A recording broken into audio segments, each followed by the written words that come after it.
Clube do Livro Vladimir Nabokov. Coloque seu fone de ouvido, pegue o livro no colo e venha ler com a gente.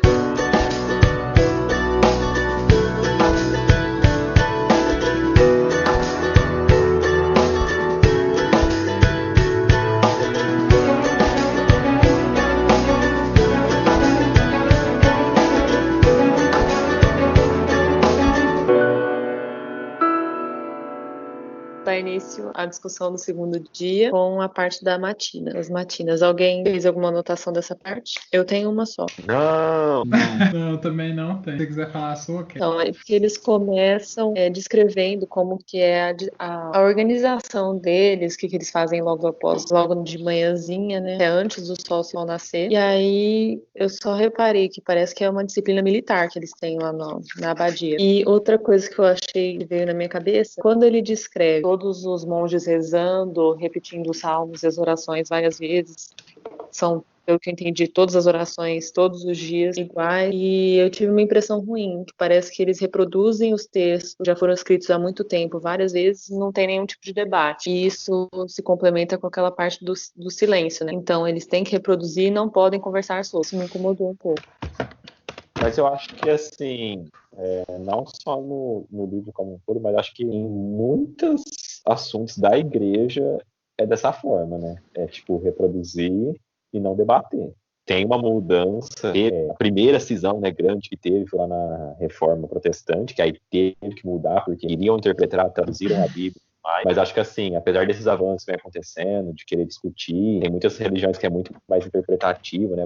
Vamos debater. Acho que, como o livro está falando da religião católica, da igreja, eu ainda acho que tem uma grande resistência, sabe? Tipo, de debater. Não sei o palestra que é mais ativo aí. Então, O que ele acha, mas assim, o que eu vejo é isso, que tem uma resistência à mudança, e tipo assim, eu falo isso até assim, por exemplo, pelo formato da missa. Numa missa, você fica lá, você reproduz, você praticamente, tipo, você ouve e você fala. Só que, tipo, o único momento que foge, assim, desse negócio regradinho é a homilia do padre, que aí tem a liberdade de falar, assim, o que ele quer, teoricamente, né? Mas fora isso, é um negócio bem no quadradinho. O que vocês acham? Mesmo à disposição da igreja, né? Porque tu fica o padre meio que no altar lá na frente, sozinho, e todos os outros, muitas pessoas, né, sentadas mais para trás, meio que sem voz. Porque quando são vários e sem espaço para falar, faz sentido, né? Não tem nem como você se posicionar ali.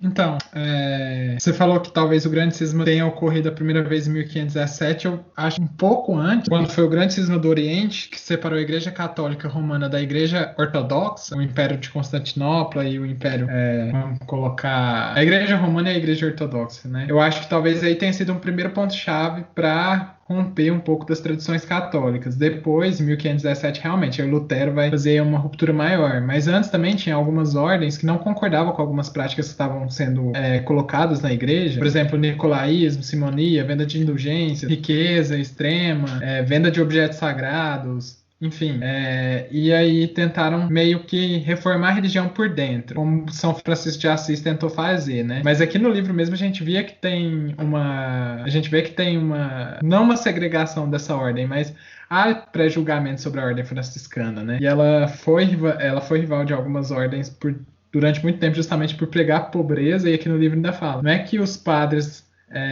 não viam que Cristo era pobre, mas é que se eles enxergassem Cristo como pobre, dali para um passo, seria muito fácil a igreja ter que se comportar como pobre. E se a igreja fosse pobre, ela poderia perder sua influência. E isso não era interessante, porque eles queriam ter poder.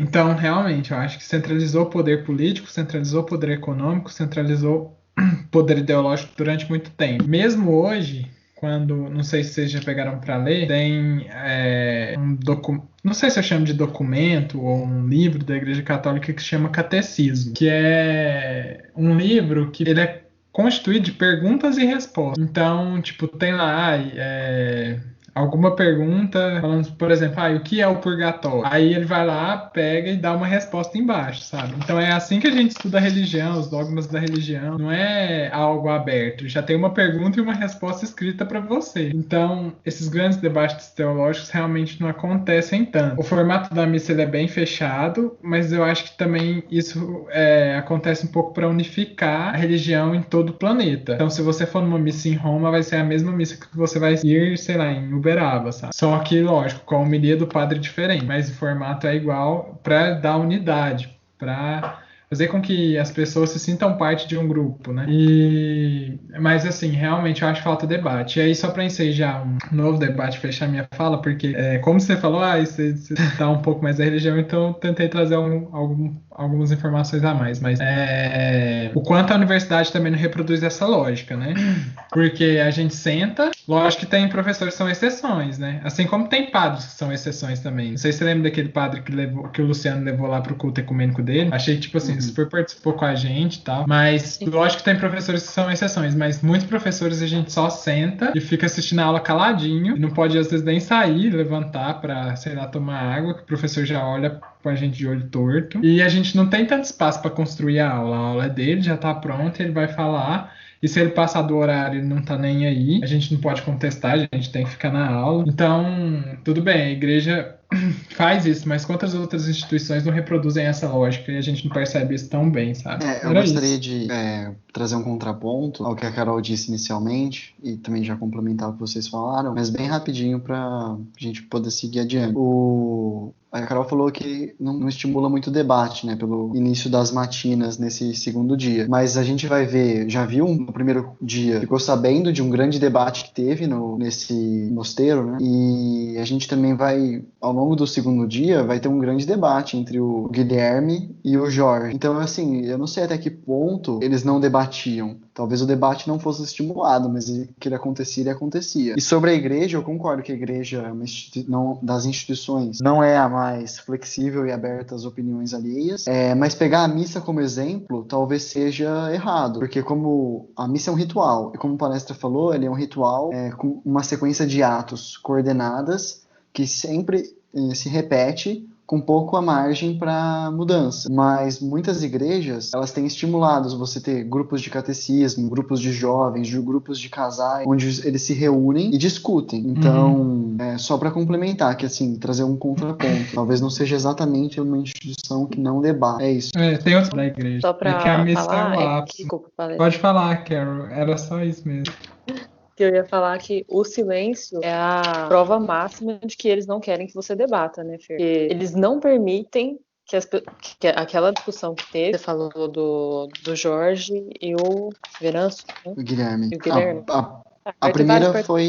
Mas essa discussão não era para acontecer em tese, mas né? tem... Por conta da regra do silêncio. É claro que eles dizem que em parte a regra não é respeitada, mas ela tá lá e era para ser posta em prática. É que a regra do silêncio não é uma regra de silêncio absoluto. O Abade deixa bem claro que eles podem debater, eles podem conversar sobre as escrituras. É isso que é a regra. Então, mas é que você pode discutir, vírgula, né? Sobre isso, isso e isso. Se tem um livro ali que não é permitido que você fale sobre ele, você não pode discutir. Concordo. Então é uma discussão censurada. Sim, mas até assim, na nossa sociedade a gente se pauta em liberdade de expressão, mas até a liberdade de expressão tem limite. Nada é absoluto. Sim, mas você concorda, né? Que é uma restrição. Não, eu entendo. Uma restrição, uma restrição maior. É drástico. Muito drástico. Alguém mais tem alguma coisa nas matinas? Não, pode era tocar o isso barco. mesmo. Fer tem? Fer geralmente Não. anota mais. Então vamos pra prima agora. Acho que eu tenho alguma coisinha pequena, mas se alguém quiser começar. Pode começar, esse eu tenho um pouco mais de coisa. O meu é mais pra frente, pode falar. Tá, eu não sei se o meu é tão pra frente assim. Eu achei muito legal que ele fala: duro míster do inquisidor, é preciso bater nos mais fracos no momento de sua maior fraqueza. Que ele deixa transparecer a profissão dele, né, anterior, que a gente não sabe muito, mas pelo jeito ele era inquisidor. E eu achei muito interessante, porque geralmente é isso mesmo que os policiais fazem, ou em interrogatórios, em provas testemunhais, é você deixar a pessoa meio desconfortável e aí começar a atacar ela com tudo pra tentar arrancar a informação. E aí teve uma outra parte, um pouco mais pra frente, que eu achei muito, muito interessante, que ele trata a confissão, que talvez seja uma das maiores instituições dentro da igreja, dentro do catolicismo, como uma coisa negativa, que ele fala: Não me peças confissão, não feche meus lábios abrindo os teus. Essa parte eu achei muito profunda, porque assim, do direito canônico, e isso tem hoje também no nosso direito civil, no nosso direito constitucional, é que, por exemplo, um psicólogo, ele não, mesmo que chegue um louco falando, olha, coloquei uma bomba nuclear, vai matar o país inteiro, teoricamente ele não pode contar aquilo está sob segredo de profissão, e a pena para ele é severa. E a gente não discute, assim, a pessoa pode ter feito isso para salvar o mundo. Teoricamente a gente não discute os motivos. Automaticamente essa pessoa não pode mais exercer a profissão.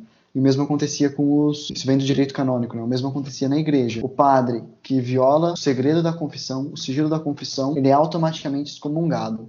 Ele não pode nem falar o porquê que ele fez isso. Pode ser por uma boa causa, mas você não pode violar o sigilo da confissão. Vocês querem falar sobre quebra de sigilo na área da saúde? Rapidinho ou não? Pode falar. Não, é só que assim, eu lembro que quando a gente estava tendo aula, eu acho que era de saúde mental, ele falou que a gente poderia quebrar o sigilo quando a informação representasse algo para o paciente, representasse possível dano ao paciente ou a terceiros, né? Por exemplo, se ele falasse que ele ia matar realmente alguém, cometer um homicídio, né? Ou, sei lá, queria se matar. Então, isso poderia, sim, configurar algo que você poderia quebrar o sigilo. Eu não sei se estou falando besteira, porque eu não me aprofundei nisso depois. Mas eu tenho uma breve recordação sobre isso. E, assim, é realmente bem restrito, né? Porque na área médica, às vezes, a gente trabalha com alguns casos polêmicos. Por exemplo, na área de infectologia, né? De um parceiro ser HIV positivo e aí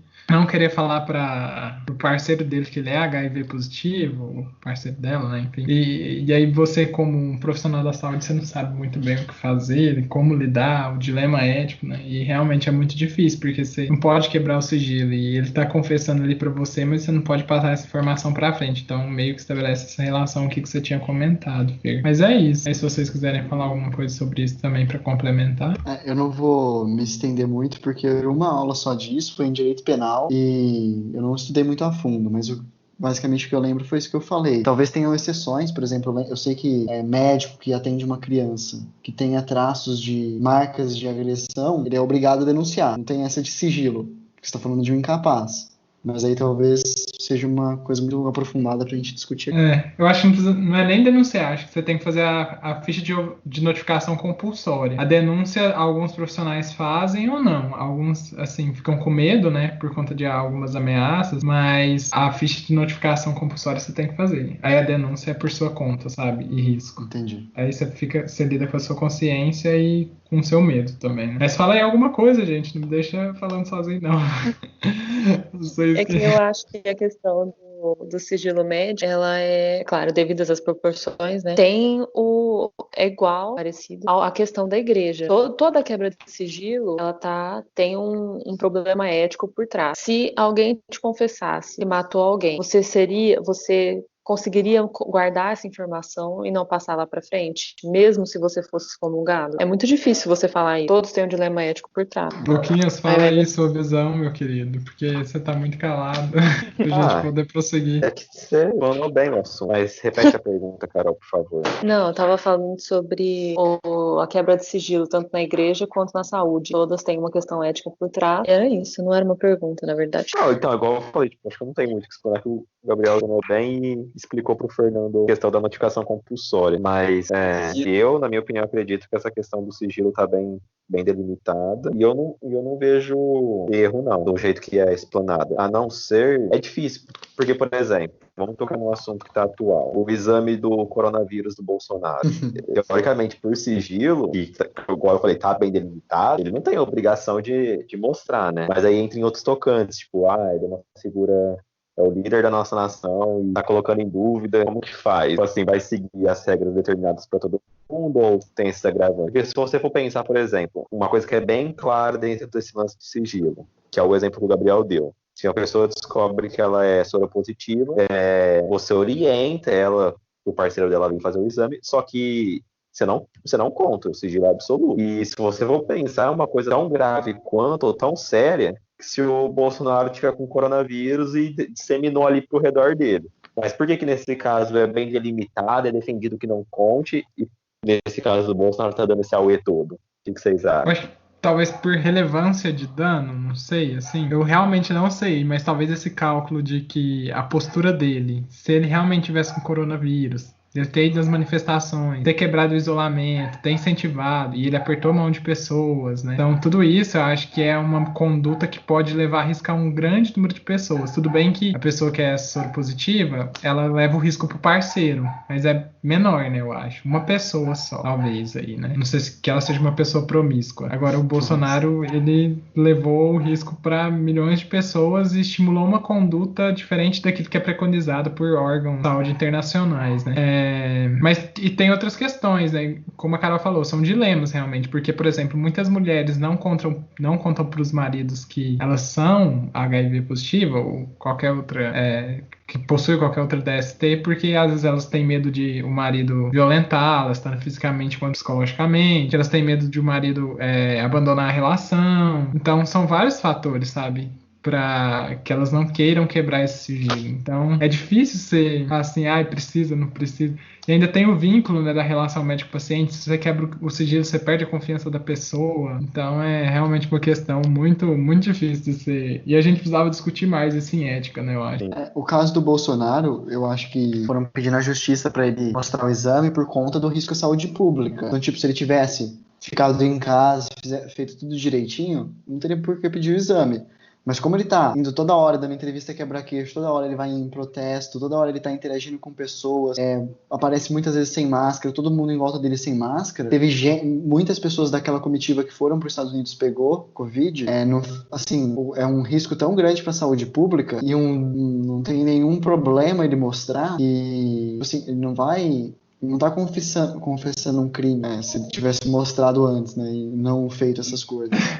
Na verdade, ele vai estar confessando um crime se tiver dado positivo, né? Então, mas o ponto é que pediram, tipo assim, muito antes dele fazer tudo isso que ele fez. Já tá, tipo, sei lá, no terceiro pedido judicial e ele não mostra. Então... Mas sem contar que, no caso do Bolsonaro, é questão de exemplo. Ele é um líder internacional. E sem contar que ele tá sob investigação. E por conta das inúmeras denúncias que ele recebeu por tudo, né?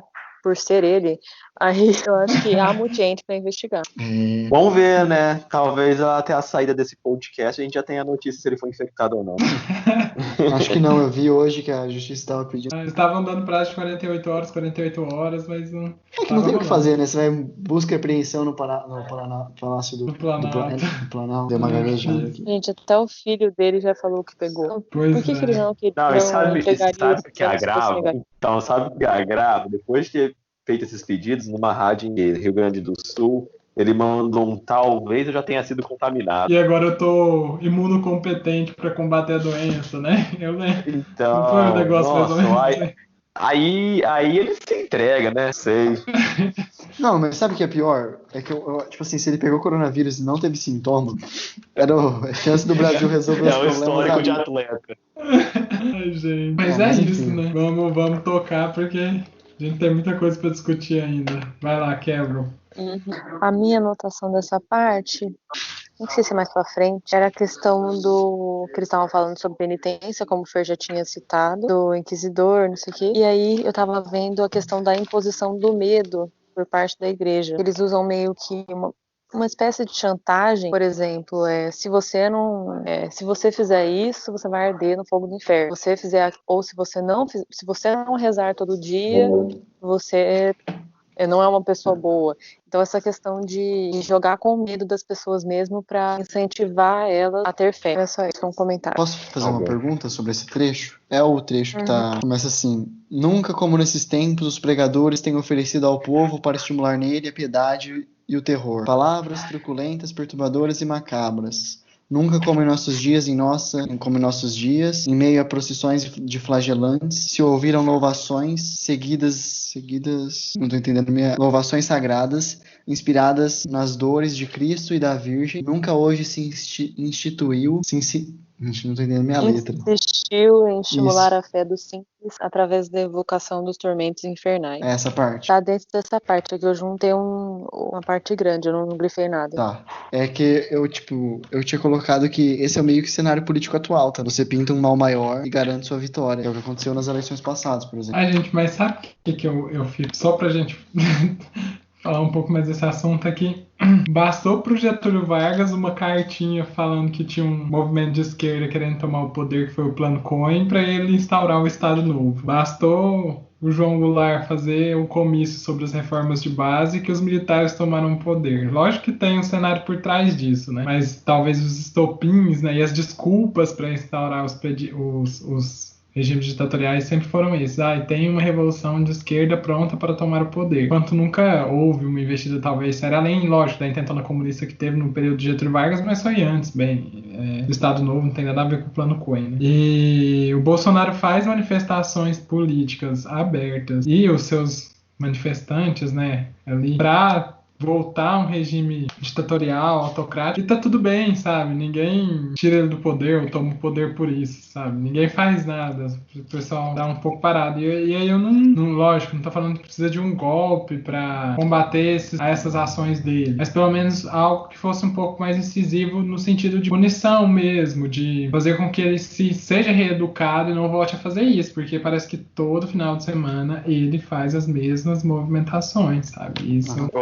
uma fatia política muito grande, né? Eu nunca tinha parado para pensar nesse sentido aí que você falou da história assim do Brasil recente não, da história do Brasil. Isso me assusta agora que você falou. Fiquei pensando aqui, refletindo. Porque, assim, com certeza, lá nesse golpe do Getúlio para instaurar o Estado Novo, a ditadura militar, tinha os indícios, mas eu tenho certeza que as pessoas, na época, não acreditassem que isso poderia acontecer. Assim como eu, como pessoa agora, eu penso. Tudo bem, ele fala essas merdas, mas não é possível que ele vai dar um golpe e instaurar uma ditadura. Mas se for pensar, essas pessoas também provavelmente não acreditavam que o que aconteceu naquela época de fato aconteceu, né? O que vocês acham? Tem uma frase de efeito de um escritor, se não me engano, um escritor alemão, que é tipo assim, como que começou o nazismo? Tava em casa, aí veio a polícia, pegou o meu vizinho que era judeu, levou ele embora. Mas como eu não sou judeu, eu não me importei. Não fiz nada. Aí no dia seguinte veio a polícia, pegou o meu vizinho que era homossexual, levou embora, nunca mais vi ele. Mas como eu não sou homossexual, não me importei. Aí no outro dia veio a polícia, pegou o meu vizinho que era deficiente físico, mas como eu não sou deficiente físico, eu não me importei. No dia seguinte veio a polícia, me levou embora e eu não tinha mais pra quem reclamar, pra quem pedir ajuda. Exato. Eu lembro disso. Eu não sei quem falou, não sei. Não vou nem arriscar. Eu acho que, na verdade, mais triste do que a gente vê essas desculpas esfarrapadas é a multidão de ignorantes que acredita e segue cegamente, né, atrás desse bando de asneira. Parece que nem pensa, parece que não toma consciência do que tá acontecendo. Sim. Não, tipo assim, eu acredito que grande parte são, tipo, militantes da mesma forma tem os petistas, por exemplo. São pessoas que são pagas para isso, que vão estar nessas manifestações e vão levar moral. Mas, de fato, a gente vê no dia a dia que tem muita gente que apoia isso. Muita gente que apoia isso. Então, assim, é surreal. Pessoas mostrando sua verdadeira cara, tirando as máscaras. E eu não acho que não necessariamente é isso. Porque, assim, eu vejo pessoas boas que apoiam ele, entendeu? O Eichmann em Jerusalém. Que a gente já comentou, né, eu acho que, tipo assim, o que acontece é que tem, tipo, 3 grupos. Um grupo que é a extrema esquerda e vai votar nele mesmo, porque quer, de fato, esse comportamento armamentista, que não quer lidar com minorias, então, a extrema-direita. Tem o grupo de pessoas que vota nele porque não quer o PT, e, tipo assim, então essa é a opção, é votar nele, porque senão o PT ia ganhar a eleição e não quer mais o PT, e tem o grupo de ignorantes que aí vai conforme a toada, né, tipo, é a massa de manobra que sempre teve. Mas, assim, nesse grupo de pessoas que não quer o PT, por exemplo, é onde está em si da maior parte das pessoas que eu falo que, tipo assim, você vê que é uma pessoa boa, mas que acaba concordando com atrocidade por esses motivos, sabe? Difícil. Mas é que eu acho que esse grupo que você está falando de pessoas boas que estão apoiando ele, ou por ele representar alguma coisa que é contrária ao que a pessoa odeia, ou por, sei lá, por não ter opção, essas pessoas não estão se manifestando de uma forma escrachada, de uma forma a irritar os outros, sabe? Porque tem gente que me irrita. Eu acho que esse povo que irrita mesmo, que aparece fazendo manifestação, são as pessoas, ou os ignorantes, ou realmente os de extrema direita. Eu não vejo, pelo menos, as pessoas boas se dando a cara a tapa, desse jeito que o resto tá. Não sei. Gente, é muito complicado. Então, você pega, por exemplo, aí em Ribeirão mesmo, tem as manifestações 9 de julho lotado. Será que é só, de fato, militantes pagos e extrema direita? Será que não tem um cidadão de família que está ali, que não é um reacionário, mas que quer carregar o meu partido ao Brasil, o patriota? Ó, lembra do que eu tinha falado da visão do Aristóteles sobre o homem bom, o cidadão bom? Eu gosto bastante, assim, juntando um pouco as correntes corrente filosófica do Nietzsche e depois do existencialismo do Sartre. As pessoas elas tendem a não buscar um projeto de vida próprio e se pautar em, entre aspas, muletas metafísicas. E aí o Nietzsche coloca nessas muletas metafísicas, ele vai principalmente bater na religião, então ele vai bater principalmente nos ídolos de pés de barro, né? Então ele vai bater principalmente no cristianismo e algumas outras religiões menores, mas isso também pode ser, com certeza, expandido não, né? Ele menciona a filosofia grega em geral, o platonismo, e pode ser expandido para o socialismo, o comunismo e qualquer outro ismo, qualquer outra ideologia. Então, basicamente, o que eu enxergo é que essas massas de manobras, ao invés que a maioria das pessoas, né, justamente por um sistema de educação falho e diversos outros fatores, as pessoas não refletem com base nos fatos, não estudam, não vão a fundo. Elas pegam discursos superficiais e ficam trocando de ideologia para ideologia. Uhum. Então, assim, quando o petismo era, entre aspas, a moda, quando era a ideologia vigente, Lula foi eleito, ficou 2 mandatos. Quando a gente viu a transição do petismo deixar de ser a ideologia vigente para uma ascensão do lavajatismo e de um cara que surfou nessa onda, foi o Bolsonaro com, entre aspas, bolsonarismo. Então eu acho que é isso, tipo, você tem uma sopa de ideologias e aqui ideologia mais no sentido de hegeliano, de ser um conjunto de ideias, um conjunto de conceitos, não tanto marxista, e as pessoas vão surfando de uma ideologia para outra, sabe? Porque eu não sei se vocês lembram, mas a coisa mais engraçada que teve na eleição de 2018 era o voto Lula-Bolsonaro. Que as pessoas, se o Lula concorrer, estavam fazendo aquelas pesquisas, né? Se o Lula concorrer, quem que você vai votar? Lula. Aí uma parcela significativa desse eleitorado, tipo, mais de 50%, se o Lula não concorrer, quem que você vai votar? Bolsonaro. Então, essa pesquisa, eu não conseguia entender isso. Não conseguia. Mas as pessoas elas não estão preocupadas em, de novo, formar um projeto de vida autêntico, em se informar sobre política e participar ativamente da política. Elas querem pensar a cada 2 anos. Na verdade, eleição municipal ninguém presta atenção. Elas querem pensar a cada 4 anos quem que ela vai eleger para presidente. Ela esquece isso durante 4 anos e só vai pensar de novo na próxima eleição. Sim. É isso que as pessoas querem. Hoje, com a mídia, com as redes sociais, elas não estão conseguindo fazer isso. Só que, de novo, os políticos estão se aproveitando das redes sociais, se aproveitando da mídia para fazer a sua ideologia ser a dominante. Então, quem domina hoje os meios de informação de massa, não informação de massa, né? Isso era um pouco no passado, mas hoje, principalmente as redes sociais, domina o cenário político. Uhum. Eu vou ser obrigado a falar só algumas coisas que eu realmente não entendo, como que, por exemplo, o Lula estava disparado vencendo as pesquisas de intenção de voto, e de repente, quando trocou o Lula pro Haddad, o Haddad não conseguia mais vencer as pesquisas. Então, a gente fala, é um antilulismo, mas como assim? Se quando o Lula estava candidato, era ele quem era o provável de ganhar as eleições. Então, é muito complicado, né? Mas eu não vou entrar nesse mérito porque eu sei que é um assunto gigantesco, tem muita coisa para discutir. Eu só quero falar sobre vida autêntica, porque eu tô relendo algumas coisas de poesia marginal, né? E tem um poema que eu gosto muito, eu vou citar ele aqui com vocês. Ele não é muito longo, então acho que dá pra citar rapidinho. Qualquer coisa depois a gente só fala rapidamente sobre ele e já passa pra próxima pauta. Ele é assim: todos têm uma voz, alta, baixa, aguda, grave, rouca, intensa, suave. Todos têm uma voz, mas muitos não a usam, com medo de tudo e de todos. E então deixam que outro, não a sua, mas de outro, tome então o seu lugar. E saem por aí dizendo coisas que na real não acreditam, mas que não têm força de evitar, porque sua voz foi vendida.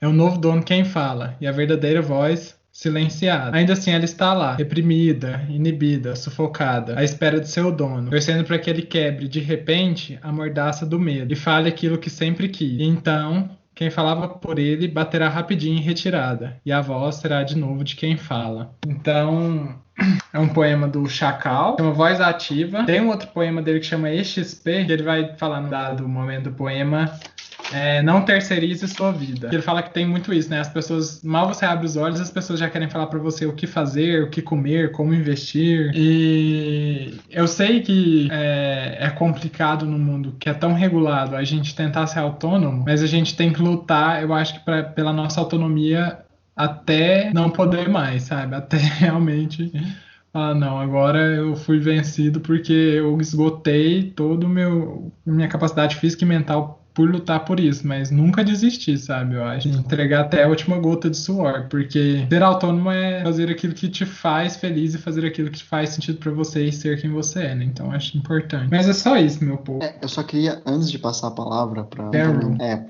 Carol e pro Lucas, é que assim, duas coisas. Primeiro, é muito fácil falar que as pessoas não se informam politicamente e assim por diante, ou não participam da política, mas a gente tem que fazer uma meia-culpa aqui. Eu não sei vocês, mas que eu saiba, a gente também não é as pessoas mais ativas politicamente do mundo, da nossa comunidade, talvez também. E acho que uma dificuldade que todos nós temos é de que modo interferir politicamente. Porque assim, tudo é político, beleza, mas será que existe alguma forma que realmente traria melhores consequências, sabe? Você fazer um trabalho comunitário e você se filiar a um partido, existe diferença? Qual que é melhor, qual que é pior e assim por diante. Acho que é uma discussão válida. E a segunda em nenhum momento eu tô falando que esse projeto de vida autêntico é fácil. Ele é um fardo, na verdade. Ele é aquilo que vai te perseguir e que vai... De novo, a ignorância é uma dádiva, né? Quando você percebe que você tem que escolher o seu caminho de vida, sinceramente, você não vai passar horas do seu dia pensando nisso. A sociedade te impõe diversas regras e você não consegue, de fato, ser tão autêntico assim. Mas é só pra complementar, por favor, gente. Eu não tenho nada a complementar, não. Só queria dizer que eu adorei o poema. Eu também. Muito bom. Amei. Gostei, até anotei lá o nome no grupo. É muito bom. Depois eu mando pra vocês. Eu recitei de cabeça, talvez eu tenha errado alguma coisa, mas... Ô, louco, não Nossa acredito. Senhora. Tá humilhando a gente. Que é isso, meu querido? Agora, olha... Não, será que agora eu tô de cara? Pra mim, acabou. Agora eu vou ficar quieto a reunião inteira, porque, nossa senhora. Acho que a gente pode encerrar aqui. Vamos. Tchau, gente. Que é isso? É igual uma música, filho. Poesia é igual música. Depois que você lê muito, fica na cabeça. Não, agora eu Nossa, gostei, de cabeça. fato. Eu decorei uma estrofe de um poema do Gonçalves Dias e tem 4 linhas. O poema que eu sei é Minha Terra Tem Palmeiras, Onde Canta Sabiá. É Gonçalves Dias também. Você não vê com você não. Agora eu gostei, palestra. Que é isso, hein? Não, mas bom demais. Mas eu tô falando isso porque, como vai ficar gravado, talvez eu tenha infringido aí o poema do autor, né, em algum momento. Trocado um então por um Copyright. assim. E aí às vezes eu caio na armadilha do direito autoral lá. Então, gente, tanta adição é só pra deixar claro. Bom Mas demais, pode falar que Não, eu ia falar que quanto à discussão que o Fer propôs, ela é muito válida, mas infinita. Então não vai ser agora que a gente vai conseguir fazer ela. A gente não vai resolver Infelizmente. esse problema agora. Não. Agora a gente vai pra terça. Alguém tem uma coisa anotada na terça? eu Vamos tenho. olhar na terça. Eu não tenho. Eu também Eu tenho bastante coisa. Anotei só Eu fiz em só doar. 3 anotações, gente. Só 3. E uma delas tá na terça. Então eu vou falar, porque o Fernando falou que tem várias. Vai lá. Eu tenho uma também, mas deve ser a mesma que a sua. Eu marquei uma parte quando ele fala assim: quando se duvida, deve-se recorrer a uma autoridade, as palavras de um padre ou de um doutor, e acaba a razão para a dúvida. Então é aquilo. Se você tem a dúvida, procure um guru. E ele vai tirar a sua dúvida, e aí você não vai precisar mais questionar a vida, questionar o universo, questionar o sentido das coisas. E me parece muito com o que o Olavo de Carvalho faz, né? E se eu tenho dúvida de como eu devo me portar eticamente ou politicamente, eu vou lá, assisto um vídeo, eu faço curso de filosofia, e ele me dá a resposta, porque a resposta é aquela fechada segundo o que ele pensa. E diferente do que muitos outros filósofos propõem, né, de você ter uma reflexão e autonomia, que o Kant fala no Iluminismo, da maioridade, né, intelectual, de você pensar por si mesmo, de você analisar os juízos e construir a sua própria visão crítica, e não ficar dependendo de outras pessoas para fazer isso por você. Uhum. Isso tem uma coisa que eu não gosto muito, é ficar dependendo das outras pessoas. Eu fiquei dependendo do Lucas pro Torrent. Nossa, eu detestava ter que ficar chamando ele. Eu acho que eu incomodei muito, mas pode ter certeza que eu fiquei mais incomodado do que incomodei. Tem uma aula na internet do Clóvis Barros Filho que ele resume essa alta filosofia do Kant com uma frase: o cara caga na sua cabeça e você não reage. É bom. Muito bom. Esse vídeo é bom demais. Esse eu acho que eu nunca Nossa, vi. é questão de bril, sabe? Bril. Isso eu já vi sim. É muito Não tava bom. lembrando. Nessa mesma página, para fechar meu comentário da terça, ele fala assim: Deus quer que exercitemos nossa razão em muitas coisas obscuras, sobre as quais a Escritura nos deixou livres para decidir. Isso aqui eu marquei porque eu e o Fernando, a gente tá lendo o Mundo da Escrita, e comentando, né? De vez em quando. E aí tem alguns períodos do livro que fala de fundamentalismo textual, que é você pegar um texto, ler esse texto e tentar fazer com que aquele texto se encaixe em todos os momentos, em todos os contextos, lugares distintos. E isso, se você não adapta o texto para a sua realidade, isso faz com que o texto fique muito anacrônico e ele não responda aos anseios que a sociedade constrói ao longo do tempo. Então, você se ancorar apenas em um texto para reger toda a sua conduta, sem primeiro interpretar aquele texto, pensar como aquilo foi escrito em outra época, por outras influências, que aquele autor que escreveu estava com uma intenção, e não olhar para o seu presente agora e tentar readaptar, rearranjar esse texto, mas tentar seguir literalmente, isso pode ser uma falha gigantesca e pode causar posturas extremistas que podem ser muito prejudicial tanto para o indivíduo quanto para o coletivo. Então, essa história de fundamentalismo textual, ela é muito importante e ela teve presente muito, né, durante esse período aqui da Igreja Católica, que foi o final da Idade Média, porque a Igreja estava perdendo influência e precisava reforçar as normas de vigilância e punição para conseguir readquirir o poder. Então, só para fechar com essa reflexão da terça. Então, seriam essas duas coisas que eu marquei aqui nesse capítulo, que estão uma bem pertinho da outra, por isso que eu já citei as duas de uma vez. Dá uma filtrada aí, Fer, nas suas... Deixa eu dar uma olhada. A gente tá na terça, né? Enquanto você filtra, eu só vou ler uma frase que eu achei bem bonita. É quando o Guilherme estava conversando com a Aymara. Da fábrica de dinheiro. Isso, é isso mesmo. Aí ele fala assim: falei demais, aqui falamos demais, vós já deveis ter percebido. Aqui ninguém respeita mais o silêncio, por um lado. Por outro, respeita-se demais. Ele deixa bem escancarado. Isso é genial, essa frase. Ficou muito bonito, né? Mostra muito que alguns segredos eles ficam presos ali dentro, né? E a confissão pode ser um dos motivos para que isso aconteça, né? Muita gente sabe muita coisa um sobre o outro, mas não pode externar isso. Então acaba virando vários segredos paralelos, né? Essa frase aí, tipo assim, de uma forma bem clara, ela ilustra o que o Fernando falou na última reunião, foi a nossa primeira reunião, que nessa história, provavelmente, cada um sabe um pedacinho, ninguém sabe ela completa. Cada um sabe um pedacinho, ninguém sabe ela completa, mas, tipo, parece que tá todo mundo envolvido de alguma forma. Ninguém fala nada. Né? E é um livro de 500 e tantas páginas pra discutir esse mistério, gente. Em 7 dias. É muito doido, né? Isso. Sim, parece que no final desse segundo dia parece que já era pra estar acabando, né? Já tá quase achando o assassino. Ó, esse cara que a Carol falou, esse personagem que aparece aí, acho que é Aymaro. Não, desculpa, é o Benço, né? É o Benço que tá falando. É? Eu acho que. Eu não lembro agora. Eu anotei a frase. Não, eu tô com o livro aberto. Quem que é? Tá escrito. Aymaro. É esse cara. Ele tem umas frases muito boas. Eu anotei algumas dele. Uma era essa. Eu vou rapidamente falar as outras.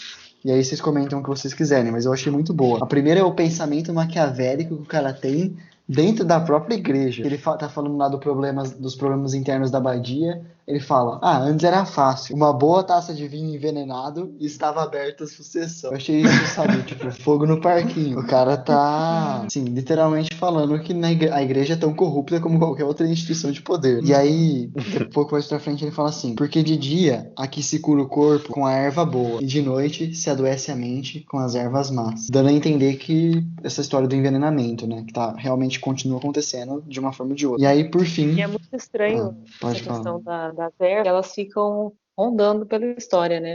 E, por exemplo, na parte do labirinto, que você fica pensando como que aquela erva foi parar lá. Pra mim, muito estranho. Não, sim, sei que foi de propósito, mas... Gente, é muito bem pensado, né? Pro mosteiro, que a galera não tinha nem informação nenhuma. Eu não me conformo com isso, não. Não, parece que eles têm bastante informação. Parece que eles escondem as ervas que trariam esses efeitos psicoativos, só que ao mesmo tempo parece que muita gente sabe onde elas estão e como usá-las. Sim. Então, quando eu falo sem informação nenhuma, é que, tipo, a informação era restrita, né? Era censurada a algumas pessoas. Nem todo mundo tinha acesso técnico a qual planta pode ser maléfica, qual planta pode... Então, tipo assim, como que essas pessoas, além de saber isso... Eu não sei quem é o assassino, né? Mas além de saber isso, ela pode... entrar na biblioteca, conhecer o labirinto, colocar a erva no lugar determinado. Não, mas eu acho que isso não é o assassino que fez. Isso é tradição. Sinceramente. Não, isso é o Malaquias que faz, provavelmente. Ele cuida da biblioteca. A função dele é impedir que as outras pessoas vão ali. Você tá proibido de falar sobre o assassino, porque não, você acaba dando algumas pistas. Não, mas tá, eu preciso falar um negócio. Pode falar, Lu. Eu concordo com o Fernando. Tipo, isso é é claro, eu acho, que não seja o assassino. Porque o Malaquias, ele é teoricamente o guardião da biblioteca. A função dele é não deixar que saia dali os conhecimentos que estão guardados, que é a função que foi confiada a ele. Então eu acho que Não é o quem assassino que coloca essas... colocou o espelho, não é o Sim, assassino que colocou aquele negócio lá do vento. exato. Agora, É por tudo a exemplo, estrutura da biblioteca. O Malaquias só isso. cuida. Agora, por exemplo, o fato do óculos do Guilherme ter sido roubado. Aí não necessariamente é o Malaquias, né? Aí pode ser o assassino que estava na biblioteca. Mas a estrutura da biblioteca em si, o que pode ser mudado, né? Porque parte dela é de engenharia, mas o que pode ser mudado, eu acho que é a função do Malaquias de guardar junto com outras pessoas. Porque, por exemplo, não sei se eu tô enganado, mas, por exemplo, o Severino é o que cuida das ervas ali. Então ele sabe qual que é a erva que é a psicoativa. Então, tipo assim, cada um tem uma função de proteger esse segredo e ninguém conta como que tá sendo isso, né? Tipo assim, a gente tá descobrindo aos poucos. Mas, por exemplo, o Severino, ele sabe qual que é a droga, não falou pro Guilherme, e aí chegou o momento que a gente descobriu um pouco sobre isso, né? E aquilo que o Fernando falou na primeira reunião faz muito...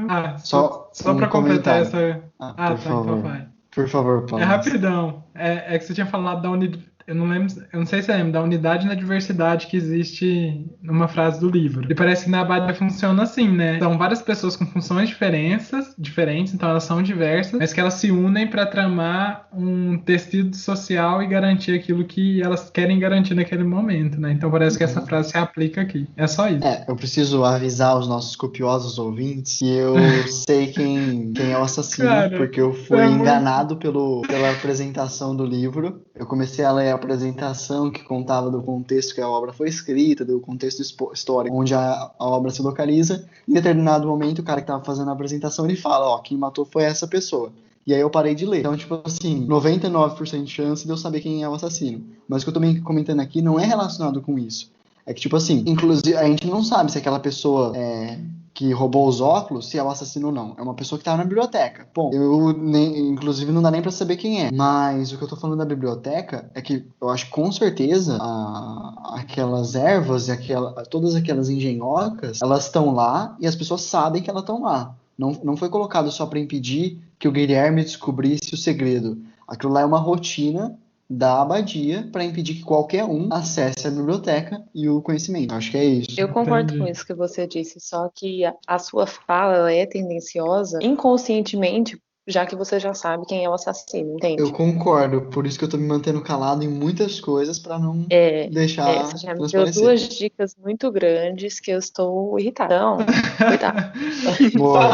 Porque eu não vou dar dica nenhuma mais, mas eu não tô sendo sacana. Começa com e aí, só pra terminar, a última frase, que é pra terminar e vai se encaixar com isso. Ele fala assim, aqui alguém não deseja que os monges decidam por si aonde ir, o que fazer e o que ler, e usam as forças do inferno ou dos necromantes amigos do inferno para confundir a mente dos curiosos. Então, pra gente encerrar essa discussão. A versão Carol monossilábica é a versão Carol matutando. Então vamos. Ninguém mais tem nada a par? Não, eu tenho, mas aí revelaria quem que é o assassino, tô brincando. Ai, o Fernando é muito divertido. Obrigado, Falero. Você tem mais alguma coisa? De leitura é muito bom, gente. Então vamos pra sexta. Sexta eu não tenho, só tem nona. Não tem na nona. Um pequeno comentário na sexta, só pra comentar sobre o desenrolar da história. As informações que eu acho que a gente mais fica sabendo nas sextas mais relevantes o Benegário cultivava o seu vício de modo mais ignóbil, ou seja, usando as armas da chantagem. Eles doavam-se ao pecado da carne para satisfazer uma vontade do intelecto. Então, tipo assim, pelo que eu entendi, o Benegário, para satisfazer seus desejos carnais, chantageava eles disponibilizando livros que eles não teriam acesso, porque eles não podem entrar na biblioteca. Então, achei isso interessante. É uma moeda de troca, né? É interessante porque parece muito com Lolita, né? Ela pegando dinheiro enquanto ele vai explorando ela sexualmente. Aqui ele vai explorando eles intelectualmente, enquanto vai usufruindo dali dos desejos sexuais, né? É interessante. E 2 coisas horríveis, né? Você já pensou? Exatamente. Mas te faz pensar o que é esse livro que o Adelmo quer. Porque assim, pro Adelmo se sujeitar a isso, para conseguir esse livro, e depois o Venâncio fica sabendo, vai desesperadamente tentar conseguir o livro, assim, que livro é esse? Isso para mim é o maior mistério, né? Nem quem é o assassino. Sim. Não, isso é muito importante também, eu fiquei pensando. Mas é que ele fala que o Adelmo se sujeitaria. A gente não sabe se dá pra confiar, né? Mas que ele queria e isso só foi uma desculpa a mais pra ele poder satisfazer o desejo que ele tinha também de Não sei. cumprir Pelo essa que ele. libido, né? É que eu acho que é o Guilherme que tá falando, não é o Bêncio, né? Talvez seja o Bêncio, eu não lembro agora quem fala. É, Mas enfim. Agora vamos para a Nora. tá. Aqui eu tenho uma coisa, mas é mais do final, então. O meu também Deixa é eu mais. ver. Eu tenho algumas coisas também aqui na Noa. Só um minuto. Comece, por favor. Não, peraí que eu tenho que ver se é coisa, se é importante ou se é bobeira. Calma aí. Ai, gente, essas partes finais eu acho elas muito macabras. Vou até abrir minha porta aqui.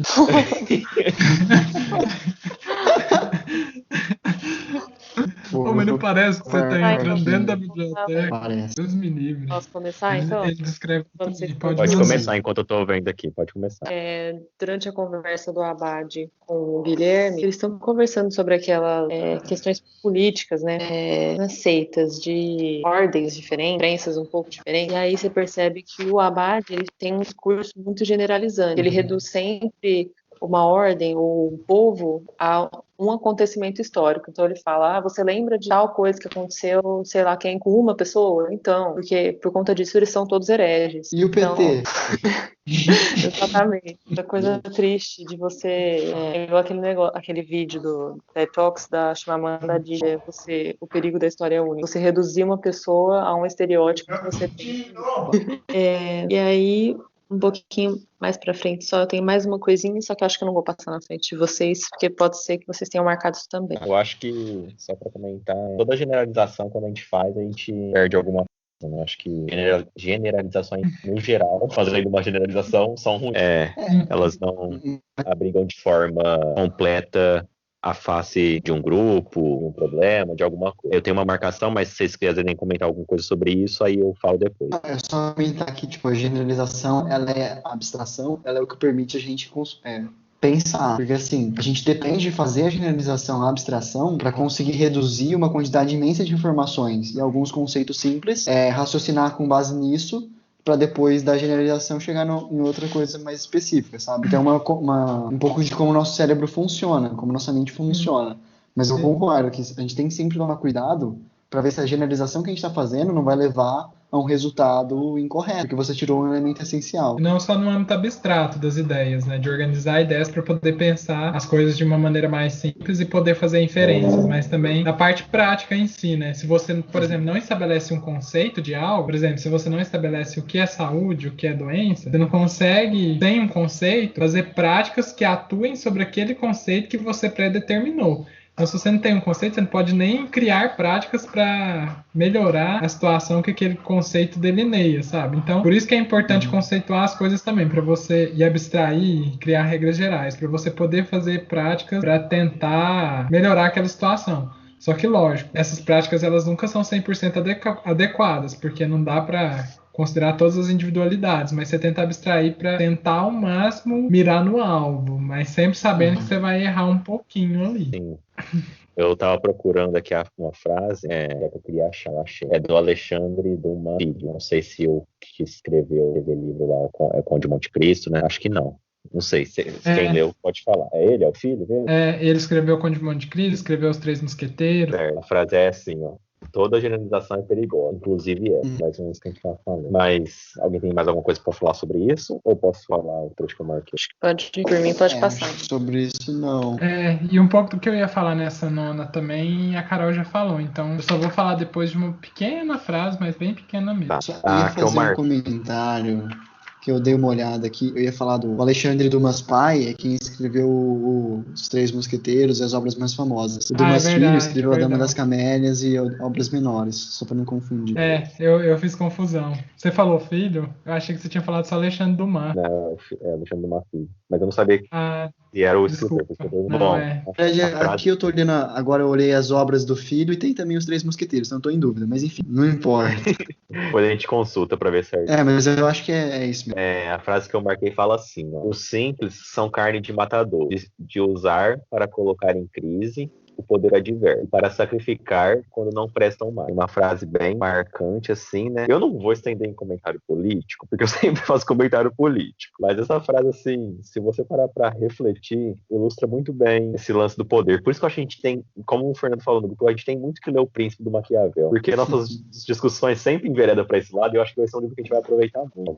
Eu tinha grifado essa mesma frase, e assim, eu coloquei, né, massa de manobra, 2 pontos, e a definição que é basicamente o que ele dá. Sim. E aí, eu tinha grifado um trecho antes que eu acho que se conecta muito bem. Eu vou resumir ele, que ele fala assim: estou dizendo que frequentemente aconteceu a turba dos simples confundir a pregação catara com a dos peregrinos, e essa em geral com a dos espirituais. Que ele tá meio que mostrando, que talvez eu teria que ler um trecho um pouquinho maior, mas ele fala que os simples eles vão ser expostos a diferentes doutrinas, e a cada hora eles seguem uma, que é basicamente o que eu falei das ideologias. Então aqui ele está falando das heresias, dos catara, dos paterinos, dos espirituais e de outros, mas se você substituir heresia por ideologia, fica o contexto de hoje, sabe? Que eles não conhecem elas a fundo, eles conhecem superficialmente, e eles vão seguir, sabe? Se hoje estão falando que o legal é botar fogo na casa do bispo, eu vou fazer. Eu não raciocino se é certo ou se é errado, entende? E é basicamente isso. Juntar essas duas partes da massa de manobra, alguém de cima enxergando como carne no moedor, e a pessoa que está sendo moída simplesmente seguindo a ideologia daquele que está comandando. E tem só um trechinho que ele coloca nessa última frase, que ele fala assim: com frequência, para muitos deles, a adesão a um grupo herege é apenas um modo como outro qualquer de gritar seu desespero. E ele fala um pouquinho antes, né, que os simples eles passam pela doença, pela pobreza, pela ignorância, pela fome não, mas pela pobreza que gera fome, né? Então, uma pessoa que está assim, ela é capaz de se filiar a qualquer coisa para poder se salvar, porque ela já não tem mais esperança em nada, né? Mesmo que ela reflita, ela não tem mais saída. Então, qualquer saída é uma saída. E aí ele consegue estabelecer algo, né? Para quem tem barriga cheia é fácil pensar, mas e para as pessoas que não têm nada, né? E precisam se agarrar a alguma coisa desesperadamente para continuar seguindo a vida. Não faz diferença a ideologia, faz diferença suprir a minha necessidade humana, material, né? Então isso é interessante. Ele dá até o também. nome pra ele, chama de inferno terreno. É. E aí Só pra eu lembrei de um negócio. pode falar, Carol. Desculpa, é só pra fechar essa parte. Eu não lembro quem me disse isso, acho que foi o professor de redação. Que ele falava que as pessoas que vivem e aquelas que sobrevivem, elas basicamente lutam pela refeição diária, não tem entretenimento, assim, que nem você falou, né? Mas a religião é uma coisa que a pessoa se agarra para ver se ela consegue melhorar de vida, geralmente, para dar um significado à sua existência e achar que algum dia a vida dela pode vir a melhorar. E é triste como, às vezes, a religião meio que pega pessoas que são muito humildes e muito ignorantes de forma a não levar elas a pensar, né? Mas só carregando como máscara. Aquele silêncio de reflexão. Eu só vou falar rapidinho. Depois eu vou cortar na edição. Fernando Tesourinha. Vou falar rapidinho.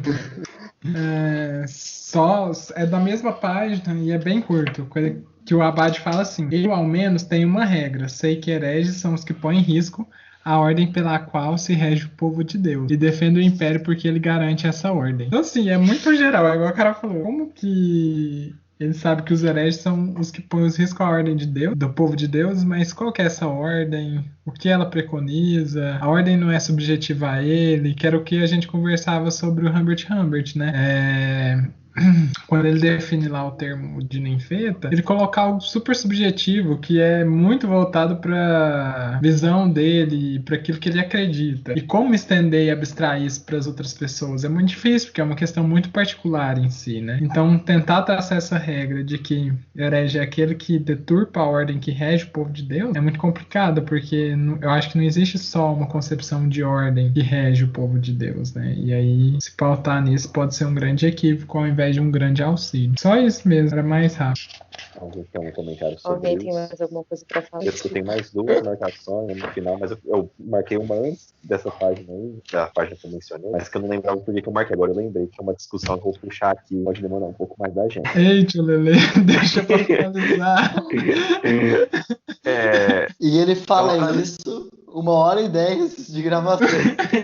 Exatamente. Tipo assim, tá todo mundo falando, vamos acabar esse negócio, cara. Não, tem um negócio que vai demandar aqui da gente. Não, Por mas isso eu quero ouvir pode vocês, mandar, quero ouvir essa visão do hoje eu quero Fernando. dormir tarde. É uma frase curtinha. Eu só tenho mais Então, uma coisa pra falar, mas é sobre enredo, então pode mandar ver. Eu tenho Eu duas. Uma homenagem. Nossa. Pode falar. A Carol já tá igual na última reunião que ela mandou aquela imagem, eu achei bom demais. eu não sei se a frase que eu vou falar agora foi dita pelo Abade ou pelo Guilherme. Creio que seja pelo Guilherme, mas é porque tá no meio do diálogo, eu perdi quem falou. Mas a frase é assim, curtinha. A cidade é sempre corrupta. Ele fala. A minha discussão é a gente levar em conta o que ele falou, que a cidade é sempre corrupta. Porque pouco antes, a frase que tá em cima é assim, ó. Não foi responsável pela energia e pela raiva com que eles responderam aos seus apelos para uma cidade menos corrupta. Aí ele fala, a cidade é sempre corrupta. Se a gente for levar em conta esse lance, que, tipo assim, sempre vai haver uma corrupção. Como a gente julga uma pessoa que vota justificando, tipo assim, ele rouba, mas ele faz. Ele rouba, mas a gente teve isso. Isso é tão sabe? difícil. Tipo assim, essa pessoa tá errada de votar assim, entende? Porque assim, se ela for pensar, tipo, o governo petista roubou, mas construiu faculdade. O governo Bolsonaro roubou, tá roubando, mas tá fazendo isso pra mim. Como que a gente julga essa pessoa? Porque assim, eu acho que é muito idealizar demais a gente achar que não vai existir corrupção. Corrupção vai existir. Eu não tô falando que a gente tem que fechar os olhos, eu afirmo, a gente tem que investigar, tem que cair pra cima, isso tem que acontecer, mas é muito idealização a gente achar que não acontece e que vai parar de acontecer corrupção. Então, como que a gente julga uma pessoa que faz um voto desse tipo? Tipo assim, eu voto em tal pessoa porque ele roubou. Eu sei que ele roubou, mas ele roubou fazendo. O que vocês acham? Então, eu só vou falar uma coisa bem rápido, porque eu não quero responder essa questão. Eu vou deixar pra Carol e pro Fernando responder aí. Mas Ele fica se lá. eu só queria falar uma coisa. Porque muita gente fala assim, eu não voto no PT porque o PT é corrupto, certo? Mas muita gente fala isso e vota no PMDB. Sendo que o PMDB é um partido que, por exemplo, o Eduardo Cunha tá preso. E muita gente, eu acho que tinha um rabo preso com ele não fez uma delação, né? Assim, que pudesse. Mas é porque eu gosto de falar mal do PMDB. Se você pegar o PP como exemplo, esse partido do Bolsonaro, acho que, se não me engano, é o segundo partido mais envolvido na Lava Jato, é o PP. Acho que é o Partido Progressista, foi um dos primeiros partidos do Bolsonaro. Então é complicado demais. Mas assim, a resposta que eu vou dar, eu vou sair pela tangente igual ele fez no episódio passado. Eu acho que depende muito, porque assim, você sabe que as pessoas no meio político, a política teoricamente ela existe, né? Uma visão mais aristotélica, para você conciliar interesses da comunidade. Mas você sabe que nesse jogo, as pessoas, é normal, assim, todo mundo faria isso, você tentar conciliar os seus interesses próprios também, junto com os da comunidade. E eu não estou justificando a corrupção, não é isso, mas assim, estou tentando mostrar que, em menor grau, um interesse pessoal vai existir. E a gente tem que limitar as causas, os problemas maiores, não são nefastos. Mas, assim, você não tem como acabar. E eu acho que quando a pessoa justifica dessa forma, é a questão da generalização de novo, sabe? A não ser que ela... Eu inclusive, colocaria uma pergunta ainda... acho que mais difícil. Aquelas pessoas que, em época de eleição, no ano de eleição, candidato a prefeito, paga conta de luz, dá micro-ondas, faz jogo de futebol no bairro, patrocina uniforme. Que motivo você tem que dar para essa pessoa para não votar nesse candidato? Que foi, acho que, uma das poucas pessoas em cargo público que olhou para ela. Sabe, eu entendo, e pensando racionalmente, se você pensa que, não, mas calma lá, isso é um vício do sistema. Se a gente votar conscientemente para melhorar o sistema, todos vão usufruir. Essa pessoa que está em escanteio, ela vai começar a ser inserida no sistema. Do jeito que ela está votando, ela vai continuar sendo alienada, vai continuar não recebendo acesso aos serviços públicos. Mas, ao mesmo tempo, é muito difícil. E você observa isso nas classes mais elevadas. A gente tem exemplo próximo da gente de pessoas que, exemplo pessoal meu, né? Eu vou votar no candidato X, a pessoa ganha bem, tá? Porque fiquei sabendo que ele vai dar aumento para tal classe. Fiquei sabendo que ele vai reduzir imposto para minha empresa. Então, assim, se os nossos governantes fazem corrupção, cometem o delito da corrupção, qual é o delito do povo que se vem? Nossa senhora. Tá difícil agora. Minha resposta era a mais simples. Só ia falar pra colocar na balança. Você vê? Acho que uma pessoa, ela tem o direito de falar esse negócio rouba mais faz com as devidas proporções. Sempre, né? Você não pode generalizar isso. E levando em conta também a questão do que ela fez para o meu bem, ou para o bem da minha classe, e para o bem do coletivo. O ato de corrupção não foi tão grande assim, como a gente tem visto, o Brasil tem histórico de roubos, assim, ridículos, né? Tão absurdos. Você tem que ver o quanto que isso pesa, contrapando com o que ele fez de bem para a sociedade como um todo, né? Aí, amor, pra debater isso, você consegue debater qualquer crime. O cara cometeu 15 homicídios, mas ele era dono de uma ONG que ajudava as criancinhas passando fome. Nossa, Ele salvou ser mais de 1 difícil, milhão de crianças no Brasil. Ele salvou 1 milhão de vidas e cometeu 15 homicídios. Vamos colocar na balança utilitarista. mas você concorda que é difícil acontecer isso que você falou, né? Eu tô achando bom É demais. uma situação hipotética.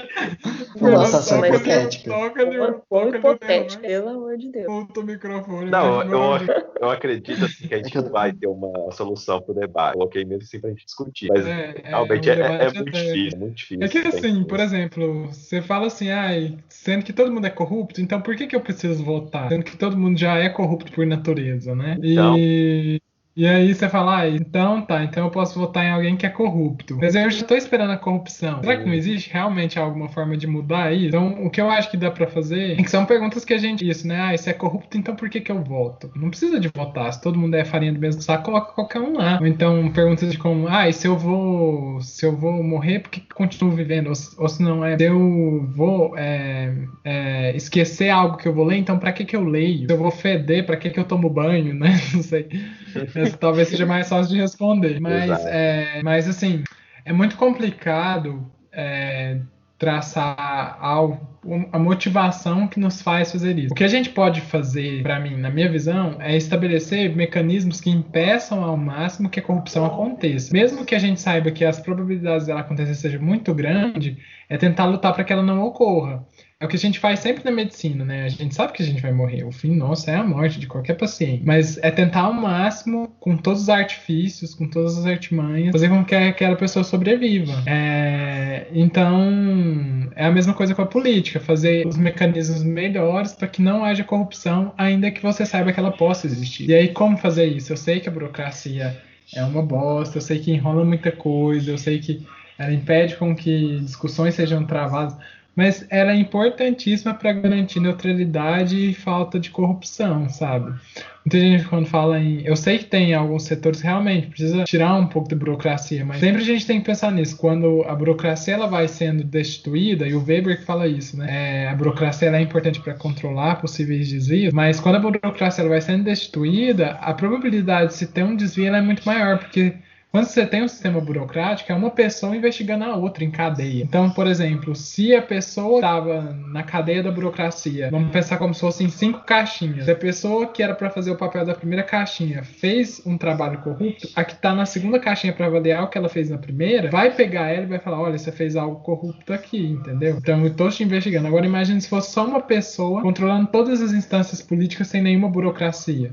Então, uma pessoa fazendo tudo. Então, essa pessoa ninguém investigaria ela, porque ela seria os olhos de tudo e em todo momento. Seria a ausência de burocracia total. Você resolve apenas com uma pessoa, né? As coisas andariam mais rápido, mas por isso que a burocracia é importante, porque apesar de todos os problemas, ela garante com que a corrupção não perpetue, assim, ou perpetue menos. Não sei se deu para entender a minha visão. Mas eu acredito um pouco nisso sim. É uma teoria que o Weber construiu, né? Você tem total razão. Eu estou estudando direito administrativo agora, foi a prova que eu tive hoje. E o que marca a passagem do Estado totalitário, Estado personificado na pessoa do governante, para o nosso Estado moderno é a burocracia. Você vai ter impessoalidade, você vai ter diversas amarras instituindo a coisa pública, que antes tudo era bem do governante, agora tudo é bem do povo. Mas aí, sim, toda essa evolução, gigante evolução que a gente teve com a burocracia e hoje que a gente tem também, começou aqui no Brasil no final da década de 90, o gerencialismo, que é você melhorar a burocracia, tentando deixar ela mais eficiente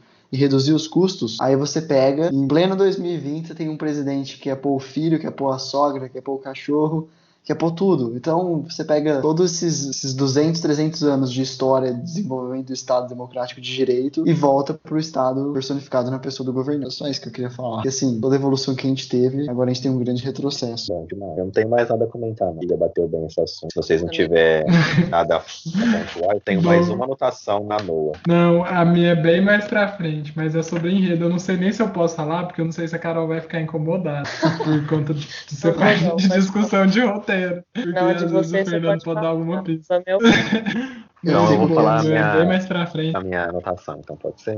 Vai lá. Fernando, você não tem nenhuma? Eu tenho uma depois dos vésperas e uma na noite, lá no final. Ah, não, então eu vou terminar a minha da NOA. É a frase que fecha mais ou menos o capítulo, não é uma discussão, é só pra falar assim, que é uma frase bonita, assim, é uma coisa que às vezes eu penso também. Ele fala, é o Adson falou que hoje eu fiz a relação que o Adson é o mesmo que o Sherlock fez, me achando um gênio. Vamos lá. Ele fala, enquanto me deitava, cheguei à conclusão de que meu pai não deveria ter me mandado pelo que era mais complicado do que pensava. Estava aprendendo coisas demais. É um pouco do que a gente falou agora no começo da reunião, né? Que às vezes a ignorância é uma benção, porque o caminho do conhecimento é um caminho difícil, né? Se a gente for pensar pra gente percorrer. Saber demais também é carregar uma dor. Então essa frase, eu acho que ela ilustra um pouco isso de uma maneira bonita. Se alguém quiser comentar alguma coisa. Muito bonito. É isso aí, gostei. Você é muito Então, inteligente. Fez uma relação muito o capítulo boa. inteiro. Fez uma relação muito boa com Sherlock Holmes. Você é um Sherlock Holmes, parabéns. E o que é Essa foi minhas marcações da NOA. Eu tenho uma marcação depois das vésperas e uma na noite. Aí vamos passar então, Carol, pode conduzir. O Fer, você já acabou essa parte? Yes! Vamos, depois das vésperas. Aí a minha é logo na primeira frase, se eu não me engano, no primeiro parágrafo. E eu queria falar já desde cara. Que eu lembrei da Carol quando ele fala assim, não sei se vocês sabem, mas a Carol, minha namorada, é uma pessoa que tira cochilos durante a tarde. Ela tenta fazer os cochilos serem curtos, mas na verdade esses cochilos são longos. E eu marquei essa frase e li hoje pra Maria Laura. Pesado. Então, eu vou falar. Eu dei o print no WhatsApp que eu mandei de novo pra ela essa frase. É o sono da beleza da Carol, mas aqui ele vai falar de uma outra forma. O sono diurno é como o pecado da carne. Quanto mais se tem, mais se quer. Contudo, mais infeliz deixa. Contudo, mais deixa infeliz. Satisfeitos e insatisfeitos ao mesmo tempo. Muito obrigado, Fer, pelo elogio. Essa frase é muito De boa, nada, cara. É genial o jeito que ele escreve. Realmente, eu concordo. Eu li hoje não com tem Maria nem Laura. comentário sobre isso, é só que... É a frase que eu marquei também. Eu ia falar que não tinha comentário, mas que é uma frase muito boa. É uma situação cotidiana que ele coloca de uma maneira tão certeira e poética que fica ele se marcada. expressa muito bem. Essas namoradas. Isso me A descreve Mariane não. A Mariane... desse livro sentada, encostada na cama. Meu Jesus, lia um parágrafo e dormia. A Mariana não dorme palestra de tarde. Nossa, a Mariana é muito difícil de dormir, gente. Hoje eu... Ela tem um sono Maria muito Laura leve. me chamou pra comer um bolo lá, né? Tomar um café da tarde. Eu perguntei pra Maria Laura, que horas? Descumprir a quarentena. Ixi, eu vou ver a Maria Laura todo dia praticamente. Nossa, o Lucas é um meliante. Eu perguntei que horas. A Maria Laura falou 3h30. Eu falei, beleza. Eu falei, então tá. Aí eu comecei a fazer minhas coisas aqui. Deu 3 horas. Eu moro, tipo assim, a 3 quarteirões da casa da Maria Laura. Eu mandei, posso ir aí? Posso descer? Ela não respondeu. Aí eu falei, devo poder ir, né? Deve estar fazendo alguma coisa. Cheguei lá, tava dormindo. Ela, tipo, dorme muito, muito. Eu não sei você, Lucas, mas eu acho engraçado. Aí eu falo pra ele, daqui 20 minutos você me acorda. Aí ele me acorda meia hora depois e leva a tapa, tadinho, porque eu não queria que ele tivesse me acordado. Fer, antes de você fazer uma observação, eu não sei se você ficou sabendo, mas a Carol já perdeu o começo de uma aula. O começo não, quase metade de uma aula porque ela dormiu. Eu tô sabendo. Foi no quarto período, não foi? Foi exato. Foi a primeira aula de ética. Eu Todo mundo tava lembro tipo assim, cadê a Carol? Cadê a Carol?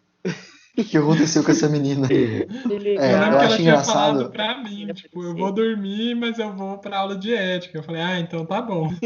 Eu não sei você, Lucas, mas eu acho engraçado que, tipo, eu sou uma pessoa que não dorme muito e eu acabo dormindo, tipo, muito tarde. E a Carol é uma pessoa regradinha e ela dorme bastante, sabe? Eu acho que ela dorme mais de 9 horas por noite. Se deixar, até mais. Eu também dormo. Eu sou uma pessoa que dorme bem. Tipo assim, eu não gosto de dormir de tarde, igual a Carol, igual a Maria Laura, eu não gosto de Também dormir. não. Eu gosto de dormir de noite, mas, tipo assim, quando eu pego pra dormir, por exemplo, e eu não acordo, assim, 11 horas da manhã. Eu durmo, assim, 8 horas por noite, mas de noite. De sono picado, de tarde eu não gosto, não. Eu também não consigo dormir à tarde.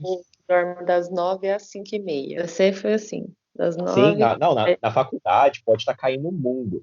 Tem dia que é véspera de prova, no outro dia eu acordo no WhatsApp, assim, os grupos estão fervendo de mensagem. E eu, sim, fui dormir 9, 10 horas da noite. Aí eu penso, meu Deus, será que eu fiz alguma coisa de errado? Será que eu devia estar estudando igual um condenado para esse povo? Mas nunca fiz errado, graças a Você Deus. tem alma de velho também. Eu tenho muita alma de idoso. Nossa, meu É, problema é tipo Todos assim, ó. nós.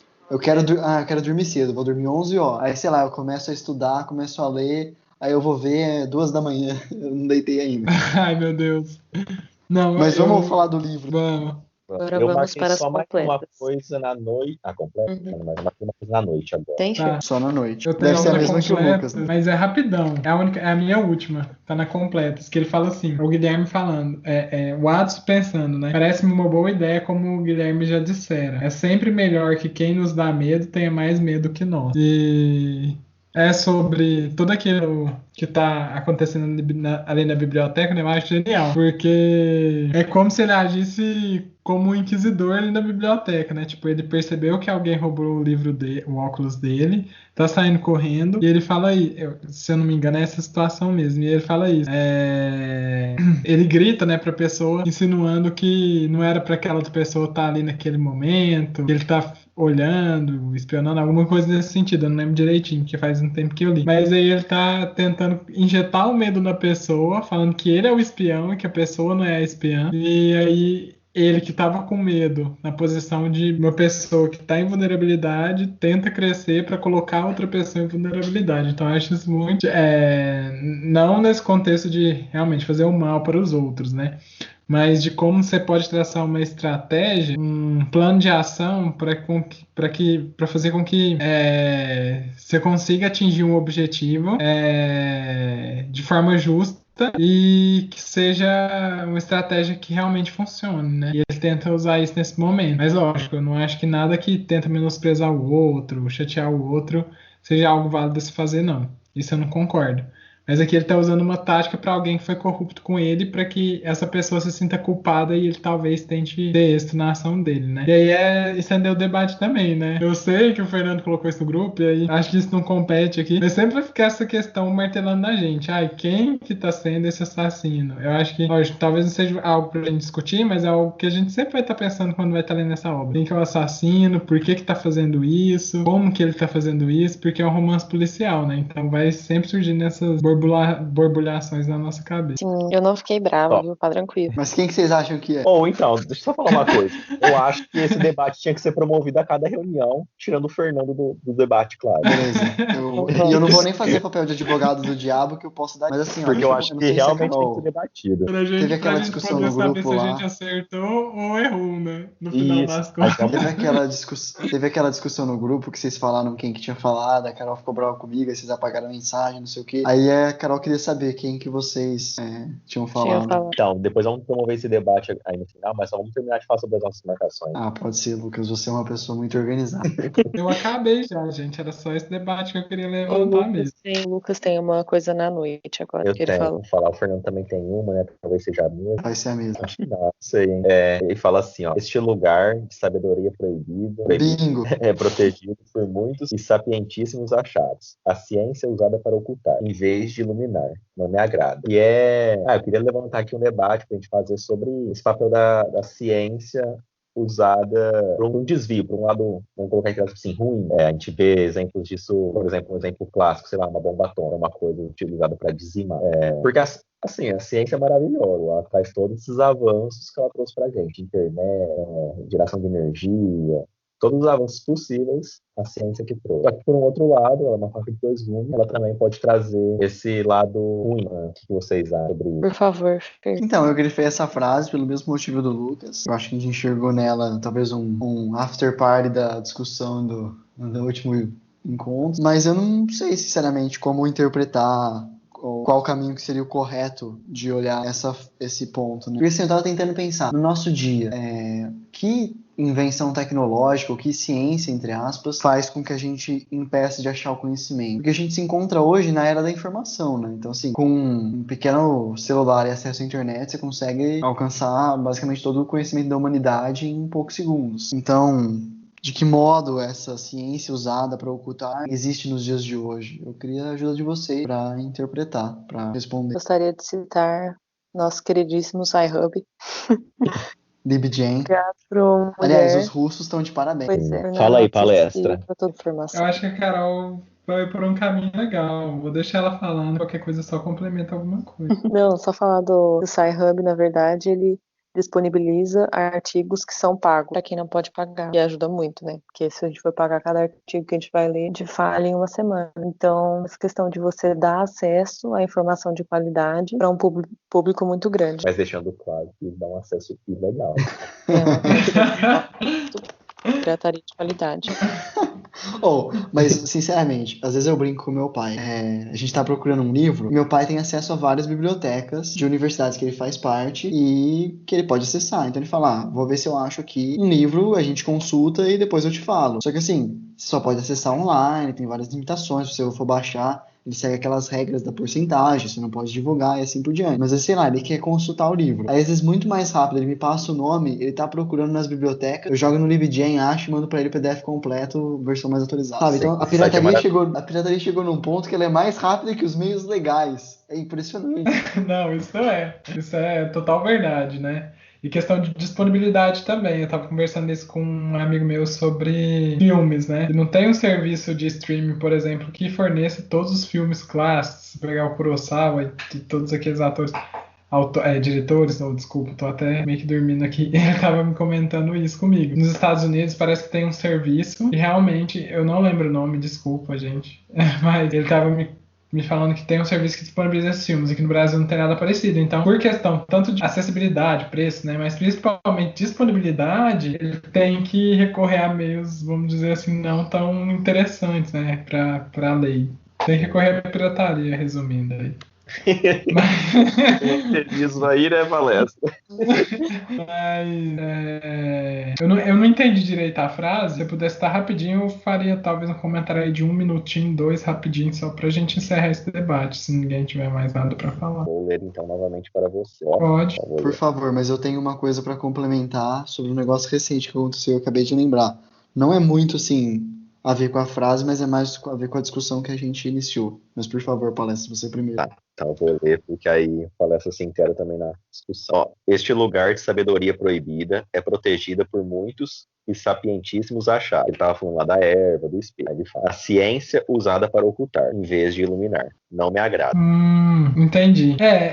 O que ele tá falando, eu acho que faz muito sentido, pelo menos sob o meu ponto de vista, né? Porque as ferramentas, você pode usá-las tanto para o bem quanto para o mal. Então, você pode usar uma faca para picar sua maçã, seu tomate, ou você pode esfaquear alguém com aquela faca, né? Então, a ciência, da mesma forma, pode ser usada para iluminar ou para ocultar. Nesse caso, ela está sendo usada para ocultar e isso não agrada a ele. E da mesma forma que eu acho que usar algo hoje de forma que prejudique a liberdade de outrem pode ser algo maléfico para nós, né? E então, é aquilo que a gente debateu na reunião passada. A gente sabe que picareta sempre vai ter. Então, não é deixar de divulgar o conhecimento científico, porque sempre alguém vai usar a ciência para ocultar. Mas é fazer com que as pessoas se formem, tenham cidadania e principalmente tenham educação ética e moral para saber lidar com o conteúdo científico e não abusá-lo, não abusar desse poder que a ciência pode trazer.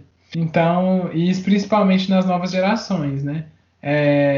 Se talvez as gerações atuais já estejam corrompidas pela injustiça, fazer com que as novas gerações tenham uma formação adequada, tenham uma educação moral que possam fazer com que elas enxerguem o valor da ciência e por que ela deve ser aplicada para fins benéficos e não para fins obscurantistas, né? Vamos fazer uma analogia com o texto, uma comparação. E aí, a partir dessas crianças, criar uma sociedade que realmente tenha uma consciência maior do uso da ciência, de sua importância, e sem erradicar um pouquinho desse uso que não é tão interessante para a sociedade. Então, acho que é mais ou menos por aí. Mas lógico que eu acho que é o que você está falando, corrupto sempre vai ter, a gente tem que tentar colocar mecanismos para barrar ao máximo isso, mas sabendo que sempre talvez exista.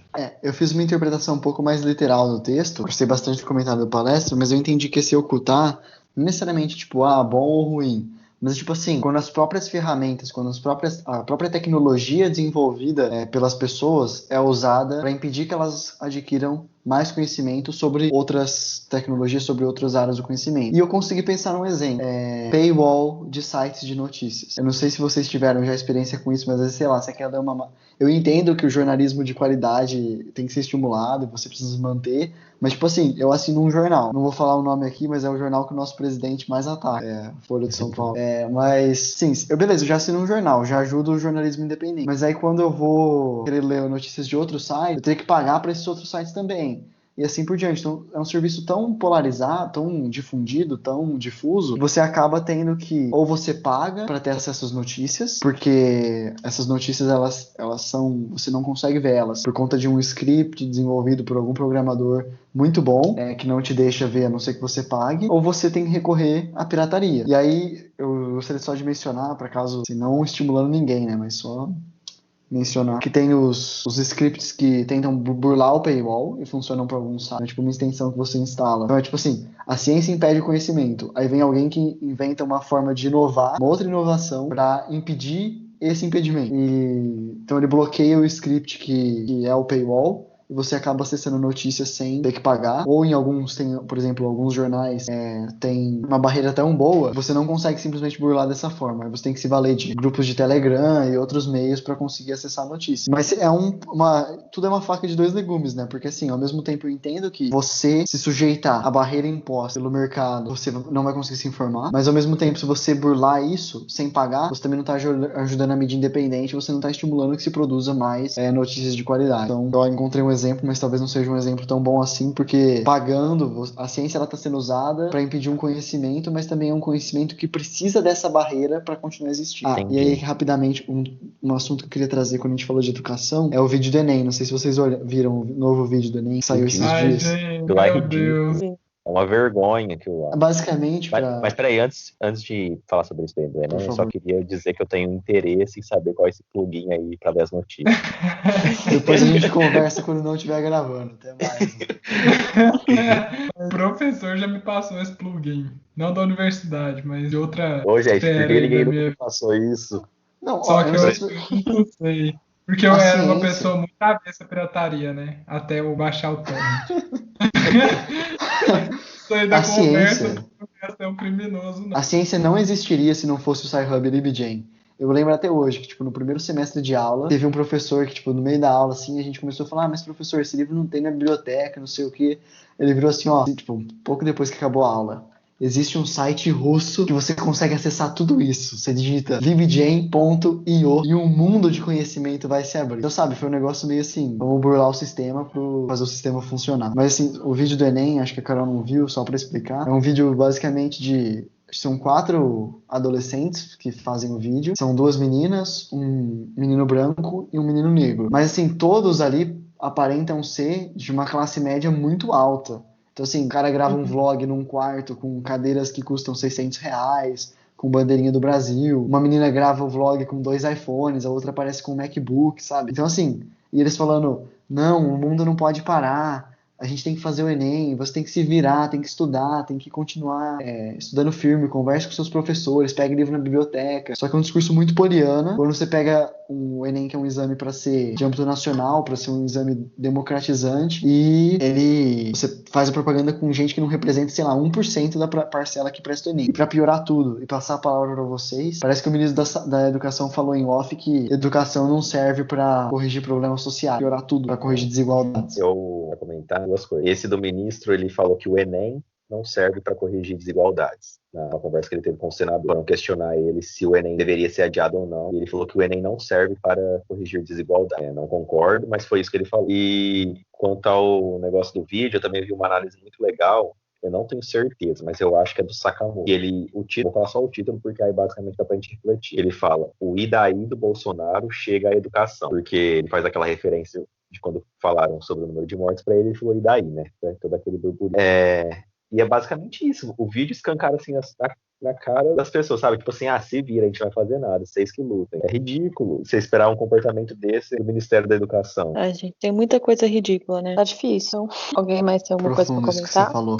Eu me abstenho desse assunto, porque senão a reunião vai ficar até amanhã, 11 horas da noite. Com essa nota de tristeza, acho que a gente pode encerrar. Tá, então, pra encerrar, eu vou ler um trecho. Conversa do Guilherme com o Abade, depois da história toda do labirinto, depois que ele já tinha saído de lá com o Hades. Aí, vou começar. Não estava no coro durante as completas, repetiu o Abade, e não retornou à sua cela. Então, estão para soar as matinas, e veremos agora se reaparece. Se não, receia alguma nova desgraça. Nas matinas, Berengário não apareceu. Então, terminamos assim a discussão de hoje. Ai, meu Deus. Essa Bom, frase. Tirando o Fernando, quais são as apostas para o assassino?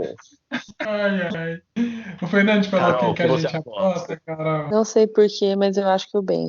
Você, Paleta. O Fernando falou em quem que a gente acha que é, Carol, não. Não falou. Não falou, então tá. Eu acho que tanto eu e o Lucas, não sei se o Lucas mudou de opinião. Não, eu ainda mantenho minha opinião. Ah, então nós dois achamos que é o Abade, mas totalmente um Eu tiro tinha no pensado escuro. nisso, mas aí eu pensei que essas pessoas da igreja de cargo alto geralmente são velhas, né? E eu ia achar Uhum. muito estranho ele ter conseguido correr daquele jeito na biblioteca pra sair. Mas ele pode ter um cúmplice, assim, né? Não sei. Não sei se é cúmplice que chama. Eu quase não uma leio coisa tanto. assim. Não sei se vocês já assistiram a série Pretty Little Liars, assistiram? Não. Não vou me prolongar muito, só vou falar muita coisa, mas é basicamente, tipo assim, no início da série você tem a crer que, tipo assim, é uma pessoa que faz as maldades. Aí depois você vê que, tipo, não, tem mais gente envolvida. Então pode ser que não seja só o Abade. No nosso caso, com esse contratempo que você colocou, não seja só o Abade, só ele tenha tido algumas ajudas. Tipo Assassinato no Expresso do Oriente. Nossa senhora, não assisti, aquilo não lá. Não, eu li o livro só. Mas primeiro, você tem que ter uma mentalidade jurídica pra você descobrir o que é que foi feito ali. Segundo, mesmo se você tiver uma mentalidade jurídica, você não vai descobrir o que foi feito. Então, muito louco aquilo ali, sério. Mas tem um outro livro da Agatha que ela vai refletir muito também, não só sobre a literatura policial, mas narrador de primeira pessoa. Como que o narrador de primeira pessoa ele pode te influenciar e te dar pistas, falando que talvez ele está cinzentando ali. E o Abade é quem narra tudo ali na abadia, né? E ele está cinzentando demais e dando carta branca, falando, nossa, pode investigar, não sei o quê. Então, geralmente, eu desconfio dessas pessoas que fazem isso, sabe? Mas assim, o Fernando pode estar rindo da cara da gente agora de um tanto. Mas de um tanto, que ele sabe quem é, a gente tá tentando descobrir. Mas eu acho que essa é a graça, né? Tipo assim, vai. Eu fiz um voto de Vamos ver silêncio, não posso falar. Mas vamos ver quando que isso vai ser revelado, né? Eu não sei. Eu até tipo, tinha pensado no Abade, mas não sei. A minha imagem do velhinho fofinho igual o Papa não saiu ainda da minha cabeça.